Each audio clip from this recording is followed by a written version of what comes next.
De novo essa pergunta. Cara, toda semana tem essa pergunta. Nietzsche seria incel nos dias atuais, já que ele tinha dificuldade com o sexo feminino? Cara, incel vai em puteiro? O Nietzsche chegou a ter sífilis, cara. O Nietzsche ia em puteiro, irmão. Então, onde se sabe, o Nietzsche frequentava um monte de cabaré, um monte de... Sei lá, eu acho maluco essa coisa. O Nietzsche era um incel, o Nietzsche era um incel. Incel? Bom, depois que ele tava com sífilis, talvez aí não deu mais, né? Mas... E outro, o Nietzsche não tinha dificuldade... Quer dizer, tá, a nível pessoal ele tinha...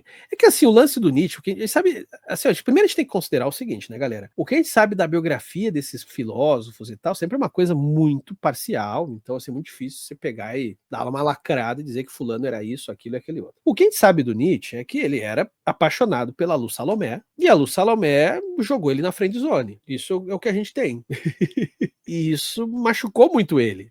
Né, isso machucou, isso gerou, e por isso que as relações são complicadas, isso gerou, mesmo esse desentendimento entre os dois, gerou uma admiração mútua. Porque o Nietzsche, quando falava de mulheres, e ele está falando muito da Lu Salomé, o que ele diz é muito ambíguo. Não sei se o pessoal pega às vezes uns trechos, mas esquece de olhar o conjunto, né? Então, por exemplo, o Nietzsche falava, se só a mulher mente melhor do que o homem, por exemplo, o Nietzsche vai dizer umas coisas assim. E aí esses comentários, tu vai dizer assim, pô, tô pegando isso, tá bom, o Nietzsche tá chamando as mulheres de mentirosas, de não sei o quê. Só que para um filósofo como Nietzsche, cuja mentira é uma potência, sabe? É sempre uma coisa muito ambígua. Não é à toa que a própria Lu Salomé vai conseguir produzir textualmente textos que são ditos anacronicamente feministas, né? Ainda que não tinha nem esse termo direito, mas a Lu Salomé vai ter escritos feministas, todo ele calcado na filosofia nietzschiana. A ideia de super-homem, e muito, foi usada e vai ser usada no feminismo da segunda onda. A ideia de super-homem do Nietzsche muito vai servir ao feminismo. Então, assim, você tem essa coisa que eu já cansei de falar aqui. É uma relação muito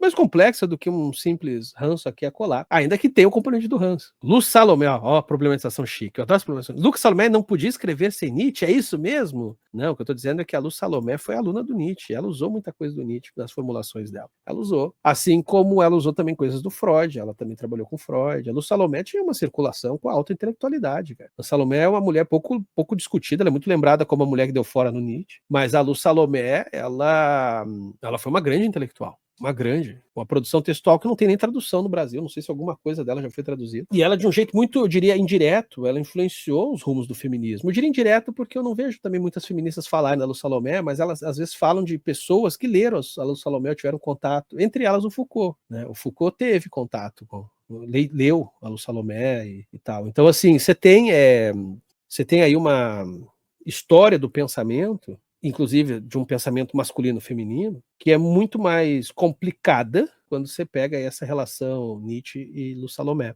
Deixa eu pegar esse comentário aqui.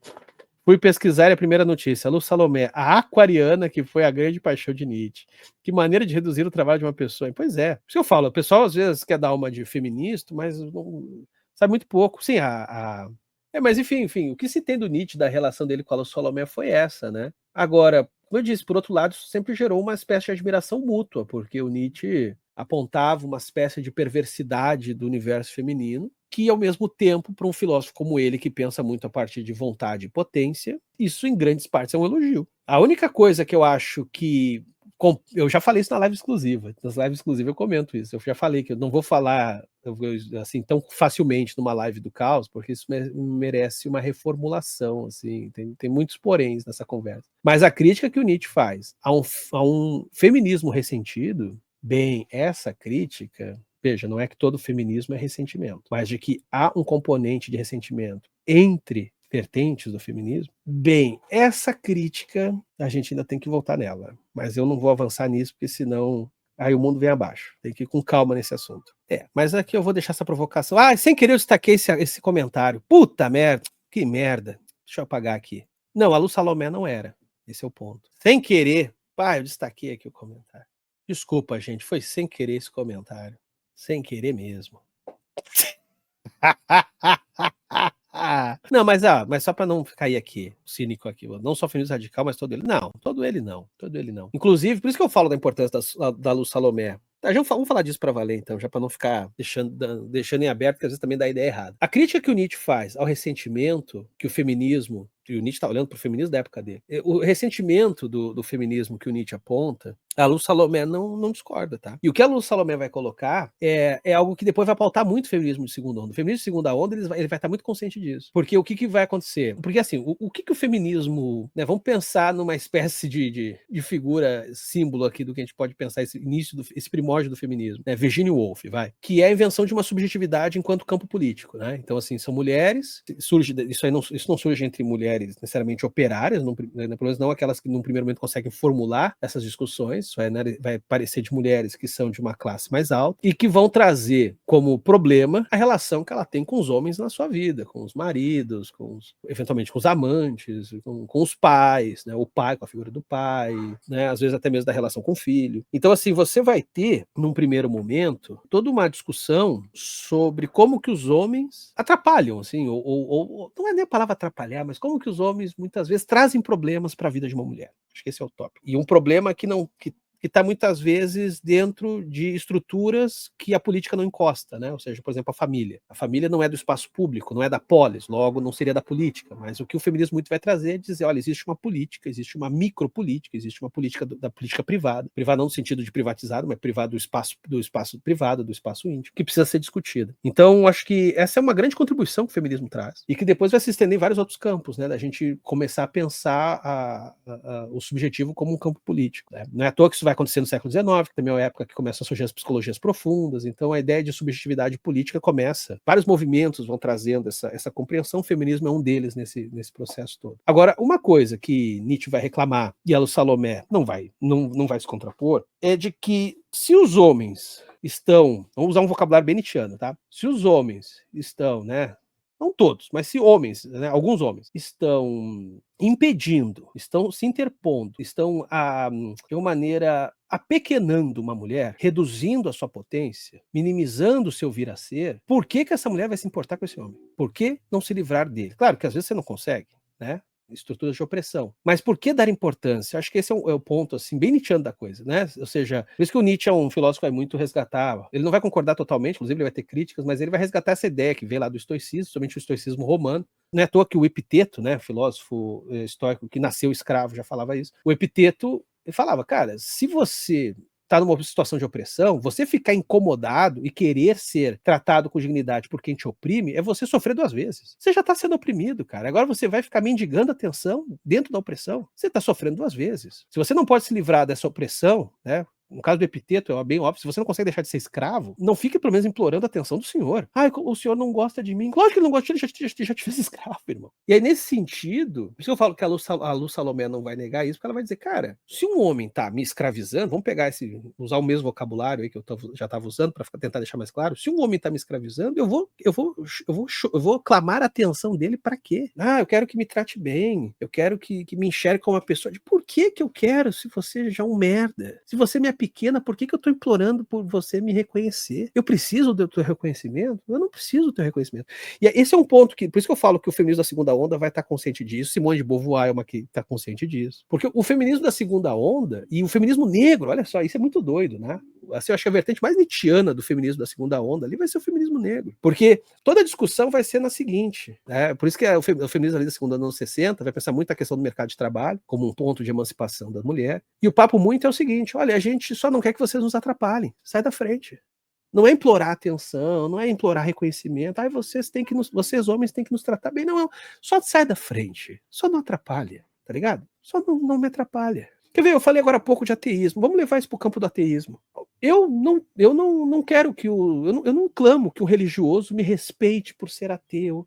Ah, você tem que achar super legal ser ateu, porque é importante. Não, eu só não quero que você me atrapalhe, irmão, só sai da minha frente. Se você não me atrapalha, tá tudo bem, segue a tua vida, eu sigo a minha. Só não enche o saco. Então, assim, os feminismos da segunda onda, que é esse feminismo dos anos 60, que vai enxergar o mercado de trabalho como emancipação, que depois também vai se mostrar problemático, mas enfim, naquele momento, o mercado de trabalho ser um lugar de emancipação tinha muito a ver com isso. Eu não vou mais clamar a atenção dos homens, eu só quero ter a minha vida em paz, que inclusive pode ser ao lado de um outro homem, tudo bem. Mas eu não vou ficar mendigando afeto, entendeu? Porque isso vai me corroendo por dentro, isso vai produzindo ressentimento. E esse ressentimento que o Nietzsche apontava no discurso de emancipação feminina do final do século XIX, repito, a Lu Salomé, em alguma dose, mesmo a Lu Salomé sendo uma ponte interessante e importante para o feminismo da segunda onda, O Salomé não nega isso. Então, por isso que eu falo, é uma discussão mais complicada. Claro que eu estou também sendo. Que o pessoal vai começar a trazer uma série de outros poréns aqui para problematizar, que também merecem ser problematizados, mas se eu falar, a discussão é mais complexa. E hoje você tem. Eu diria que o feminismo negro. E veja, eu não estou falando isso por condescendência, não. Eu acho que o feminismo negro e o feminismo interseccional, que é que você tem esses dois movimentos hoje, eu acho que eles são os mais. Mas ainda acho que mais o feminismo negro, até. Eu acho que eles são os mais, assim, que mandaram a merda o ressentimento, né? Mandaram a merda. Não, pô, eu não quero. Vou me ressentir de macho? Não, eu só quero que não me incomode. Só isso. E é por isso que eu vejo, assim, como sempre um gesto. Porque o mundo é complexo, então as coisas são ambivalentes.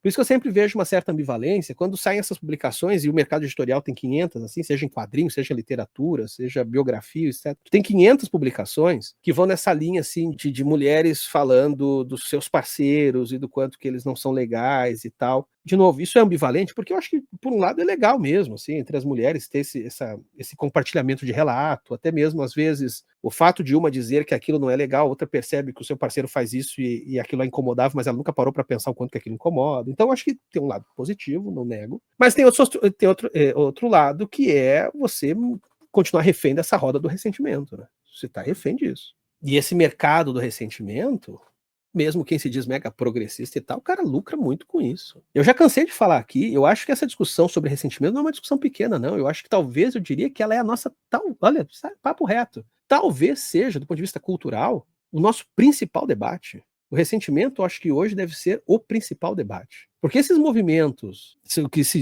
essa coisa aí, que é difícil até de dar nome, muito representada pelo Trump, aqui o Bolsonaro, essa geringonça aí, isso tudo é muito atravessado de ressentimento. O ressentimento hoje é uma grande arena política, e progressistas e pessoas de esquerda também muitas vezes são embriagadas de ressentimento. Então você tem o ressentimento o tempo todo sendo acionado no campo político, fazendo com que pessoas se organizem, fazendo com que você tenha massas de eleitores, que muitas vezes ignoram completamente a realidade, porque o que interessa é o seu ressentimento, é o que está sentindo. Qualquer pessoa que ligasse Lé com CREA ia ver que as propostas do Trump, elas são inconciliáveis, inclusive, o que ele quer para os Estados Unidos não dá para fazer, mas votaram igual por quê? Porque estavam ressentidos.